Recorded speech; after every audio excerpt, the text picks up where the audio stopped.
আসলে গতকালকে যে ঘটনাটা ঘটেছে এটা আসলে একটি মর্মান্তিক ঘটনা, দুর্ঘটনা। আসলে আমাদের জন্য জাতিগতভাবে এরকম দিন আমরা আগে কখনোই দেখি নাই, এইভাবে এতগুলি বাচ্চা একসাথে মারা যাওয়ার। আর আসলে এটা ভাষা প্রকাশ করার মতো না। আমাদের একটা শোকাবহ দিন ঘটে, মর্মান্তিক দিন ছিল গতকালকে। অনেক পরিবারের কাছে কিয়ামতের দ্বিতীয় কিয়ামতের মতো তাদের কাছে, পরিবারের কাছে নিয়েছে। আমাদের প্রতিটা আমার বাংলাদেশের জাতি, বাঙালি আমরা জাতিগতভাবে আমরা খুব শোকাবহ। আসলে আমরা বেশি কিছু বলার নাই আসলে, এটা কীভাবে ভাষা প্রকাশ বলবো আর কি, এর কোনো ভাষা নেই আসলে যা ঘটে গেছে। যে কোনো দুর্ঘটনার পরেই আমরা সাধারণত আর কি আমাদের আর কি যারা সংশ্লিষ্ট আর কি কর্মকর্তা যারা থাকেন যে কোনো সংগঠনে, আমরা নড়ে চড়ে বসি এইগুলো। আসলে এইগুলো আমাদের একটা জাতির জন্য, আমাদের বাংলাদেশের জন্য এটা একটা আর কি দুঃখজনক ঘটনা। আমরা অতীত দেখেছি বিভিন্ন ঘটনা ঘটেছে, মানুষ মারা গেছে, তারপরে একটু সরকার নড়ে চড়ে বসছে।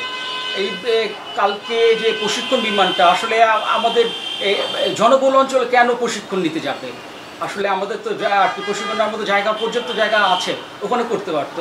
এই জিনিসটা এতদিন পর কেন টনক নড়লো? এই জিনিসটা যাদের আর কি এত কি চিন্তাবিদ আছে, এত বুদ্ধিজীবী আছে, তারা কেন এটা আগে ধরতে পারে নাই, বা এইখানে কেন তার প্রশিক্ষণে আসবে? আর যে অঞ্চলে জনবহুল অঞ্চলে এটা তো কোনো মতে এটা একটা ক্রাইম, এটা একটা ক্রাইম বলতে গেলে, যেটা কালকে যা ঘটেছে। এটা যদি আর কি নির্জন অঞ্চলে, যদিও পাইলটে দুর্ঘটনা ঘটেছে, উনিও মারা গেছেন, আল্লাহ ওনাকে বেহেশত নসিব করুক, কিন্তু এই ঘটনার জন্য আমরা কিন্তু দায়িত্ব এড়াতে পারি না। আমরা যারা এর সাথে জড়িত, এই দেশের জন্য চিন্তা করি, তাদের সবার চিন্তা করা উচিত। কত দিন এইভাবে চলবে, কত অসহায় যান যাবে, কত নিষ্পাপ জীবন যাবে, তারপর আমরা একটা নতুন কিছু চিন্তা করবো। এই চিন্তাগুলো আগেই করা উচিত আমাদের, এইটাই আর কি আসলে।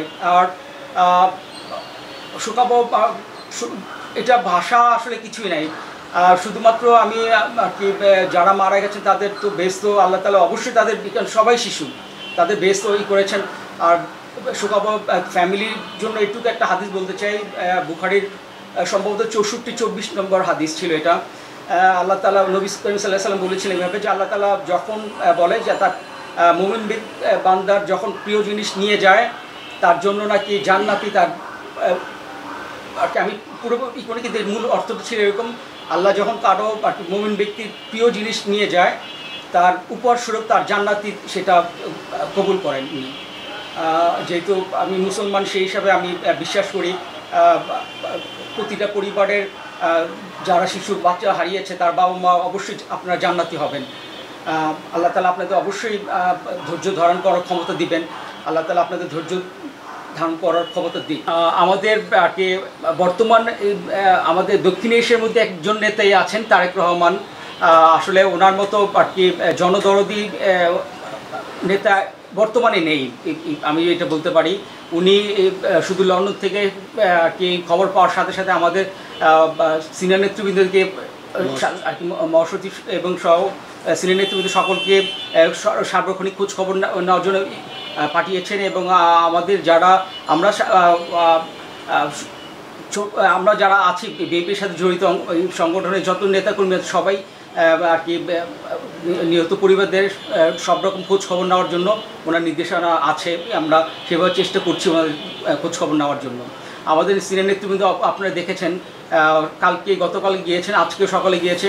আজকে আমাদের বিভিন্ন পাড়া মহল্লার মসজিদগুলোতে মিলাদ এবং দোয়ার আয়োজন করা হয়েছে ওনাদের জন্য। আসলে আমার দোয়া ছাড়া তো আর আমাদের কিছু করার নেই এখানে, যেহেতু এবং এর সাথে উনি এটাও দাবি করেছেন, ছাত্র যে আন্দোলন করেছে 6টা 7টা তাদের দাবি, সেগুলি যেন অবিলম্বে এগুলি গ্রহণ করা হোক।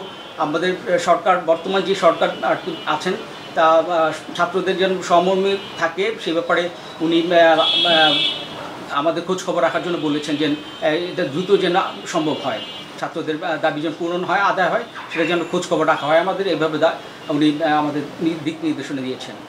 ধন্যবাদ। ধন্যবাদ।